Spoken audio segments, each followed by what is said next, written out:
अमरीकी फौज ने शाम में दाइश के सरबराह को हलाक करने का दावा कर दिया। अमरीकी सेंट्रल कमांड के मुताबिक अमरीका और इत्तेहादी फौज ने गुज़िश्ता रोज़ कार्रवाई के दौरान शाम के सूबे दिल-ए-अर्ज़ो में फ़ज़ाई हमले में दाइश के 2 दहशतगर्द हलाक हुए। अमरीकी सेंट्रल कमांड ने दावा किया कि हलाक होने वालों में दाइश का अहम रहनुमा अबू यूसुफ शामिल है। अमरीकी सेंट्रल कमांड के मुताबिक ताज़ा कार्रवाइयों का मकसद दहशतगर्दों के निज़ाम को तबाह करना है।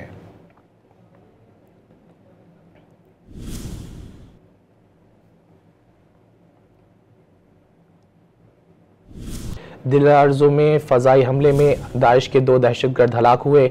अमरीकी सेंट्रल कमांड ने दावा किया कि हलाक होने वालों में दाइश का अहम रहनुमा अबू यूसुफ शामिल है। अमरीकी सेंट्रल कमांड के मुताबिक ताज़ा कार्रवाइयों का मकसद दहशतगर्दों के निज़ाम को तबाह करना है।